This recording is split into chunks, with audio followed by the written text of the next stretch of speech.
G'day guys and gal, I'm sorry to start this video off on a sad note, but my dog Bailey passed away yesterday morning in an accident. He was 8 years old, best boy I could ever ask for, never did anything wrong other than his actual war crime to your farts. I'm someone who sees dogs as family, so it's been really hard and that's why this video's come out later than usual, so please forgive the delays. I wanted to dedicate this video to him. Dogs, cats, birds, lizards, literally any animal on earth can be a pet in our modern society.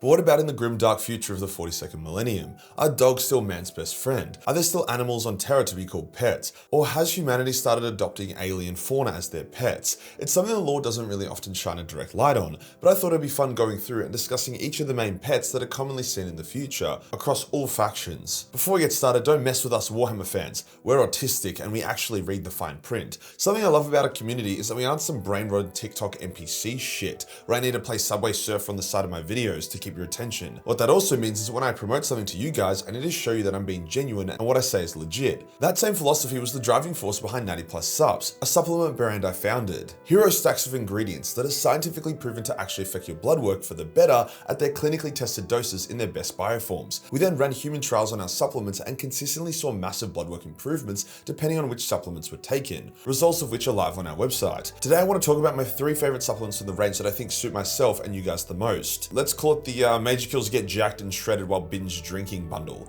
Rolls off the tongue, I know. The ultimate testosterone booster, which I know a lot of people are skeptical of, is the Get Jacked part. We only put the stuff in this booster that is actually shown to work. Tomcat Ali is proven to increase testosterone by up to 37% in men. Shilajit shows up to a 30% increase. Boron showed up to a 25% increase. And that's only 3 of the 10 active, proven test boosting ingredients that are in our formula. Which is why I have blood work from customers showing 30, 50, 70, even up to 200% increases in total testosterone. I don't know what else to tell you, it fucking works. The Get Shredded part of the stack is the ultimate blood sugar management. Now for the sake of not letting this plug blow out, if you are insulin sensitive and if you have low fasted blood sugar, you will feel better, you will lose fat faster, and you will gain muscle faster. This supplement makes you more insulin sensitive. It makes you have lower fasted blood sugar. Now for the ultimate liver support. If you drink, which let's be honest, most of us do, it's super fun, you are low-key killing yourself. You can either bury your head in the sand and wait till you have a health crisis at 50 or earlier, or use this supplement to act as a shield and armor for your liver and not have a health crisis. If you take these 3 90 plus subs, you'll be healthier and you will feel better or your money back. Link below or code Majorkill for 20% off. Today we'll go over the pets of 40k. For Bailey, let's get into it.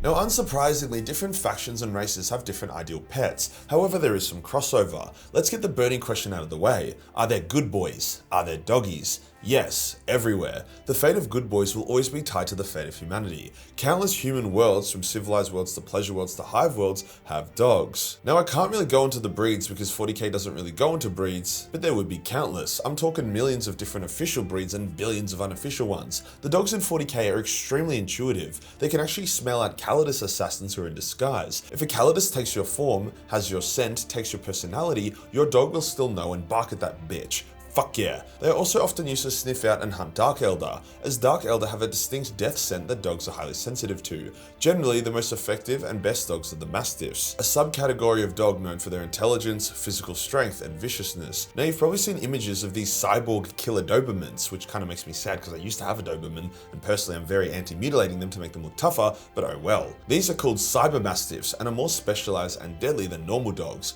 Now you can augment any dog, but only the Mastiffs can be augmented into cyber-mastiffs. The upgrades are usually custom, but in a similar way to how a tech priest would upgrade themselves, this also applies to the dog. Often they are given better hearing, better smell, deadlier weapons such as chainsaw teeth or adamantium claws. They become more tanky due to the armor of their upgrades and often become smarter and more loyal as their brain is now directly worked on. Now again, even this subcategory of a dog is very diverse. You can augment them with literally anything. Fuck, you can literally attach guns to them and shit if you want to, but you get the overall vibe. Chaos also makes use of good boys, calling their own cyber-mastiffs hate dogs, which, yeah, I'm sure they just need a good pat and a treat and they'll be fine. Now for the obvious follow-up question, are there cats in 40k? Yes, they are called felines and also are everywhere across the Imperium as well. Now there will always be the exotic lions, tigers, panthers, whether natural born or cloned, probably cloned, that super rich people will own, but 99.99999% of cats are the more common domestic kind. Now they are actually a lot rarer than dogs, with most Imperial citizens having never seen a cat and only knowing them due to the various hell forgeries from Space Marine chapters or Guardsman regiments,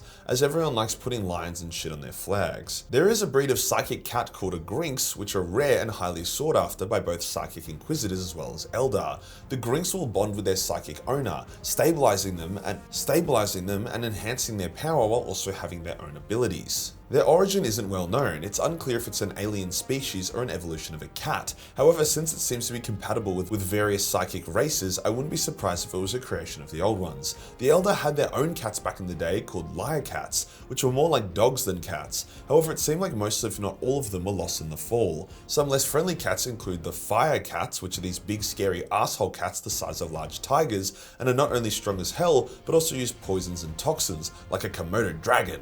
To make matters worse, they are part psychic, but instead of shooting lightning out of their asshole, they can use the warp to track their prey, making them supernaturally powerful hunters. Now you may be like, why are these on the list? They just sound like apex predators. And they are, but some people are crazy enough to domesticate them and use them as a pet, so they technically count. This next type of pet is one of those bits of meme lore GW likes to throw in here and there. The Petra squirrel. They are cute, cuddly, flying squirrels that are all across the Imperium and are often taken in as pets due to their cuteness and great temperament. Okay, so what's the catch? Well, have you heard of koalas and their terrifying cousins, the drop bears? Similar situation here. Every few generations, the Petra squirrels give birth to bloodthirsty abominations who just want to fucking kill everyone and are extremely violent. I'm not sure what kind of evolutionary pressure would cause something like that to exist, but you could be raising two cuties who then have babies that are literally fuzzy satans. It's up there with the catachan carnivorous plants that disguise themselves as towels and hide in showers, then eat your flesh when you try to use them by mistake. Now, not to leave the green boys out, Squigs are the orcs' pet of choice.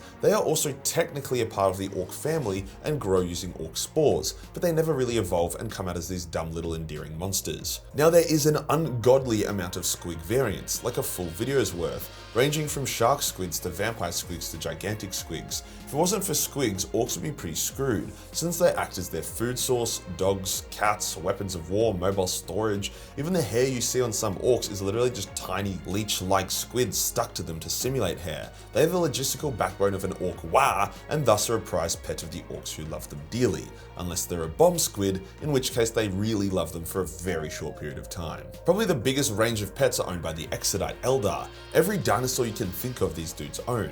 In 40k they all kind of have different names from their normal, like a Carnosaur instead of a T-Rex. I mean, they literally also call them dragons instead of dinosaurs, because Dragon Knight does sound a lot cooler for an Eldar who rides a dinosaur than a dinosaur knight. Kinda sounds like a badass warrior versus an autistic kid. They take the forms of pretty much any dinosaur you can think of. Megasaur and Megadon are the herd, labor dragons of the Exodite, these being stuff like Triceratops and Bronchiosaurus and Stegodons and whatnot. Then the Carnosaur, Charodon, Raptors and Petrosaurs are the war mount dragons. However, since the Exodites don't have an official roster, the author can pull whatever dragon they want out of their ass at any point. There are also actual dragon dragons, with some special Exodite Eldar war leaders riding beasts with wings that can breathe fire, so that's pretty cool. These Eldar dinosaurs are not natural creatures. When the Exodites left the Eldar Empire and settled on the Maiden Worlds, they brought the dragons with them. However, it's not clear if these were natural animals from within the Eldar Empire or some sort of biologically engineered creation.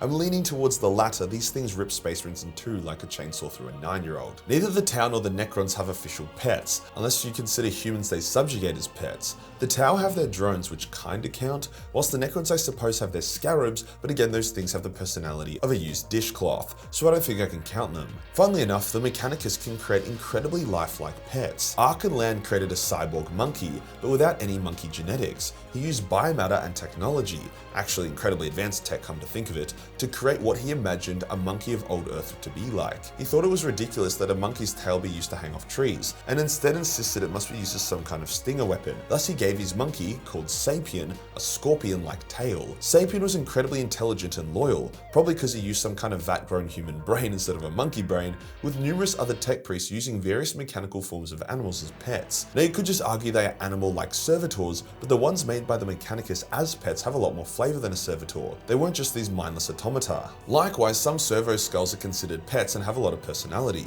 which is odd since they're literally just a drone built into a skull. A very controversial pet you definitely should not own is a demon host. Now this does sort of blur the line between slave and pet, however since it's a bit rich to call a demon a slave, pet seems appropriate. Some inquisitors that use demon hosts form complex relationships with their demon hosts. No, I don't mean they fuck them, at least I haven't heard about that yet. More so they come to end up holding a strange sort of fondness disguised with distaste. It's complicated, just ask Eisenhorn. There are numerous cool one-off pets, such as Inquisitor Lord Draxus owning a Wyvac, which is like a mini psychic dragon, whilst a warband of shattered legionnaires during the Heresy had a cyber eagle that was made during the Dark Age of Technology and was incredibly loyal and sophisticated. Basically, the author will create whatever cute pet-like animal or creature they want at any point in a plot. Fuck, I mean I'm pretty sure one of the Necromunda gangs has mutated pet crocodiles, which sounds pretty par for the course. Case in point, if you're ever doing a Warhammer 40k tabletop RPG and you want your character to have a parrot, but instead of repeating what you say, it just says slurs and can shoot lasers out of its eyes,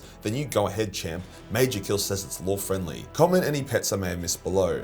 For Bailey. If you enjoyed the video and you want to support the channel, then pick up a 90+ sub. It works, not just because I say it does, but because I've proven it. Hit the subscribe button and hit the real subscribe button for more petty content. Join the Discord for more memes and I'll see you in the next one. Peace.